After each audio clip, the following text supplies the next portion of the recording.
नमस्कार। मैं किरण। भारतीय संविधान के शिल्पकार और समतामूलक समाज के प्रणेता डॉक्टर भीमराव अम्बेडकर की जयंती 14 अप्रैल को सभी राजनीतिक पार्टियों ने मनाई। सत्ताधारी जदयू ने 13 अप्रैल को ही भीम संवाद आयोजित किया, तो भारतीय जनता पार्टी के द्वारा पटना में गांधी मैदान से अंबेडकर की प्रतिमा पटना हाई कोर्ट तक पद यात्रा निकाली है। और इस साल बिहार विधानसभा का चुनाव अक्टूबर-नवंबर में होना है। इस लिहाज से भी सभी राजनीतिक पार्टियों की नजर दलित वोट बैंक पर है। यही कारण है कि भारतीय जनता पार्टी हो, कांग्रेस, जदयू, राजद, सीपीआई और अन्य लेफ्ट पार्टियों के द्वारा डॉक्टर अंबेडकर की 135वीं जयंती पूरे राज्य में धूमधाम के साथ मनाई गई और सभी ने दलितों को अपने पक्ष में करने की कोशिश भी की। बिहार में जातीय जनगणना की रिपोर्ट के अनुसार दलितों की आबादी 20% के आसपास है। बिहार में दलित की आबादी 19.6518 और आदिवासी की आबादी 1.6824% है। सबकी नजर इसी वोट बैंक पर। मुख्यमंत्री नीतीश कुमार ने अपना वोट बैंक बनाने के लिए पहले दलितों में विभाजन किया। बिहार में 22 दलित जातियां हैं, उसमें से 21 जातियों को महादलित बना दिया, जबकि एक जाति पासवान को दलित रहने दिया। इसके बाद कई छोटी और जातियां दलितों की सूची में शामिल की गई। इसके बाद बिहार में दलितों की आबादी 19.65% हो गई है और आदिवासियों की 1.5%। यानी जो 21% वोट है दलितों का, इसका पर सभी का नजर है। और यही कारण है कि केंद्र सरकार के द्वारा भी डॉक्टर अंबेडकर की जयंती के मौके पर बिहार के अखबारों में बड़े बड़े विज्ञापन दिए गए हैं और सभी राजनीतिक पार्टियों के द्वारा कार्यक्रम आयोजित किए हैं।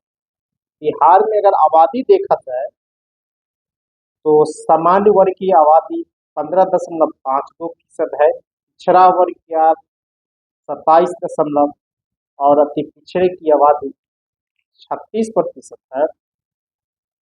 और नीतीश कुमार ने पहले दलित में बंटवारा किया वोट बैंक के लिए, फिर पिछड़ा से अति पिछड़ा बनाया। और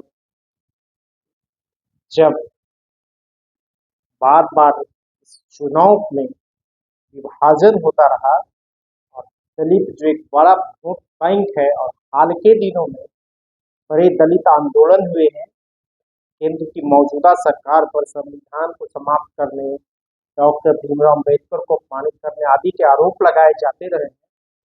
और इसके बाद भारतीय जनता पार्टी भी देश की 21% या कि बिहार में भी 21% जो आबादी है दलितों की, उसको बड़ा वोट बैंक है, उसको अपने तरफ करने की पूरी तरह कोशिश की है। और देश के जो कई राज्य हैं जहाँ दलितों की आबादी ज्यादा है, यूपी हो, बिहार हो, मध्य प्रदेश, छत्तीसगढ़, झारखंड, राजस्थान आदि राज्यों में, झारखंड के छोड़कर भारतीय जनता पार्टी की सरकार है। चाहे राजस्थान में हो, उत्तर प्रदेश में हो, मध्य प्रदेश, छत्तीसगढ़, उड़ीसा, जहाँ दलितों और आदिवासियों की ज्यादा आबादी है और इससे छिटक नहीं जाए भारतीय जनता पार्टी से, इसलिए भारतीय जनता पार्टी और केंद्र की सरकार के द्वारा डॉक्टर भीमराव अम्बेडकर पर कई कार्यक्रम आयोजित किए गए हैं और बड़े बड़े विज्ञापन भी दिए गए हैं। लेकिन बिहार की जो स्थिति है उसमें सभी पार्टियों में दलितों के अपने पक्ष में करने की होड़ लगी है। अगर डॉक्टर भीमराव अम्बेडकर को देखा जाए तो इनका जन्म 14 अप्रैल 1891 में महू में, जो आज मध्य प्रदेश है, में हुआ था और निधन 6 दिसंबर 1956 को हुआ था। डॉक्टर भीमराव अम्बेडकर जिसे संविधान सभा के मसौदा समिति के अध्यक्ष बनाए गए थे, ये देश के प्रथम कानून मंत्री भी रहे। अगर उनकी संसदीय जीवन को देखा जाए, वे सबसे पहले बॉम्बे विधान परिषद के सदस्य 1926 से 1936 तक रहे। बॉम्बे विधानसभा के सदस्य 1937 से 42 तक रहे और इस समय विपक्ष के नेता भी रहे। फिर सर्व मंत्री 1942 से 1946 तक रहे। भारतीय संविधान सभा के मसौदा समिति के अध्यक्ष 19 अगस्त 1947 से 1 जनवरी 1950 तक रहे। देश के कानून मंत्री 15 अगस्त 1947 से लेकर 6 अक्टूबर 1951 तक रहे और राज्यसभा में 3 अप्रैल 1952 से लेकर 6 दिसंबर 1956 तक रहे, या जब तक वे जीवित रहे तब तक राज्यसभा में रहे।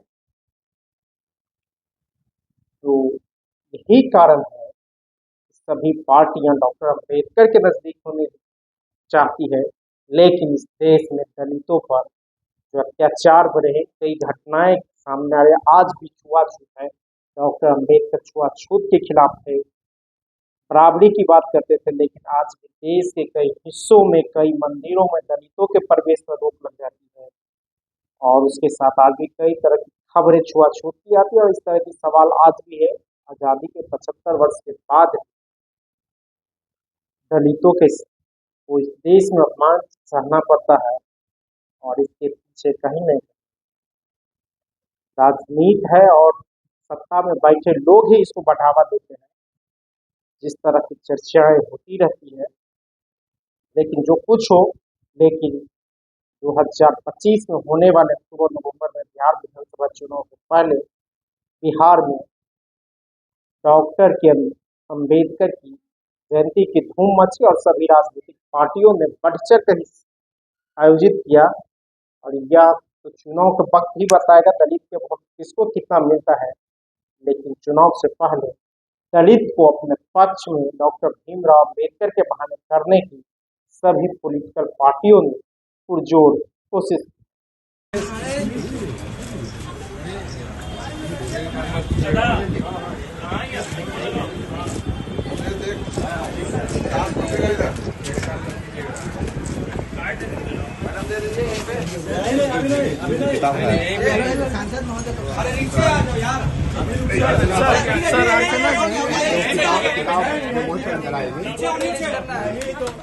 खोलिए ना, इसको खोलिएगा तब न पन्नी है ना, नीचे नहीं नीचे भीड़ हो जाता है। नीचे नहीं, यही ठीक है, स्पेस है, यही ठीक है, यही ठीक है। जयंती है 134वीं जयंती है बाबा साहब की। हर राजनीतिक पार्टी बाबा साहब को याद कर रहा है। ये बाबा साहब अम्बेडकर की जयंती जो है पूरे देश में जो है मनाई जा रही है और हम सब लोग जो है बाबा साहब अम्बेडकर जो हम लोगों के महापुरुष जिन्होंने संविधान जो है निर्माण करने का काम किया, आज के दिन उनको याद ही नहीं करते हैं, बल्कि उनकी जो विचारधारा राष्ट्रीय जनता दल और राष्ट्रीय जनता दल के सारे नेता हो, वर्कर हो, उनके दिखाए हुए विचारधारा पर हम लोग सब लोग चलने का काम करते हैं। आज के हालात जो जिन लोगों ने अम्बेडकर जी का विरोध किया, जो लोग गोवलकर के विचारधारा पर चलने वाले लोग हैं, गौडसे के विचारधारा पर चलने वाले लोग हैं, जो देश के संविधान को नहीं मानते हैं, बाबा साहब की इतनी बड़ी ताकत है कि वैसे लोग जो भाजपा आरएसएस के लोग ना चाहते हुए भी जो है आज अम्बेडकर जयंती मना रहे हैं। आप सब लोगों ने माननीय अमित शाह जी के भाषण को सुना था पार्लियामेंट में, किस प्रकार से बाबा साहब अम्बेडकर को लेकर के अमित शाह जी का बयान आया था। जो दिल की बात थी वो अमित शाह जी के जुबान से जो निकली, यानी साफ ये दिख रहा था कि कितने भारी पीड़ा होती है अगर कोई व्यक्ति अमित शाह जी या भाजपा के सामने अम्बेडकर जी का नाम लेता है। तो हम सब लोग अम्बेडकर जयंती जैसे पार्टी ने निर्णय लिया है कि भाई हर पंचायत में पंचायत अध्यक्ष जो है और सभी विधायक अपने अपने क्षेत्रों में जाकर बाबा साहब की जयंती को मनाएं। लेकिन दुख इस बात का है, आज जो लोग भी, चाहे जनता दल यूनाइटेड हो या भाजपा हो या एनडीए के और पार्टनर्स हो बिहार में, इन लोगों ने अंबेडकर जी के विचारधारा से विपरीत काम करने पर तुले हुए। शेड्यूल 9 में, अनुसूची 9 में हम लोगों की मांग थी कि महागठबंधन की सरकार ने जो बिहार में 65% आरक्षण जो हम लोगों ने बढ़ाया था, इसको शेड्यूल 9 में डाला जाए। लेकिन यही भाजपा की सरकार कोर्ट में जा करके जो है गड़बड़ करने का काम किया और लगातार 10 महीने तक इन लोगों ने, जो कैबिनेट का हम लोगों का महागठबंधन का सिफारिश था कि आरक्षण को 9वीं अनुसूची में डालो, उसको नहीं डाला। यानी साफ तौर पे अभी भी इस पे वो चर्चा नहीं करते हैं। साफ दिखलाता है कि भाजपा आरक्षण चोर, आरक्षण खोर पार्टी और नीतीश कुमार जी पूरी तरीके से भाजपा ने उनको हाईजैक कर लिया है, वो अचेत अवस्था में है। अब तो सम्राट के नेतृत्व में चुनाव लड़ाया जाएगा। उन्होंने नया सिंह सहनी ने कहा है और सम्राट सीएम बनेंगे।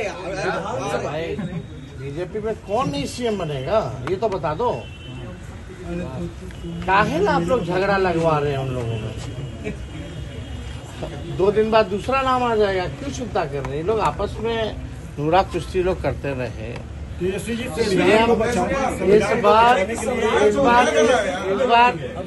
इस बार खटारा गाड़ी जो है, जो एनडीए की खटारा गाड़ी, इस बार बिहार की जनता जो है नए गाड़ी पे सवार करने जा रही है। महागठबंधन राष्ट्रीय जनता दल की सरकार बनने जा रही है। संविधान को बचाने के लिए और कोई मतलब नहीं। आप लोग संविधान को बचाने के लिए बड़ी लड़ाई लड़ने जा रहे हैं। लोग खड़े हैं, कोई हाथ तो लगा के देखे। अमित शाह कहते हैं कि नीतीश अम्बेडकर जिंदाबाद, जिंदाबाद, जिंदाबाद। और भारत का संविधान जिंदाबाद, जिंदाबाद, जिंदाबाद। लोकतंत्र जिंदाबाद, जिंदाबाद, जिंदाबाद। सीपीआईएम में जिंदाबाद, जिंदाबाद, जिंदाबाद। बाबा साहब भीमराव अम्बेडकर अमर रहे। भारत का संविधान, लोकतंत्र जिंदाबाद, जिंदाबाद, जिंदाबाद। भारत का संविधान जिंदाबाद, जिंदाबाद। भारत का लोकतंत्र संविधान जिंदाबाद, जिंदाबाद, जिंदाबाद। इनकलाब जिंदाबाद।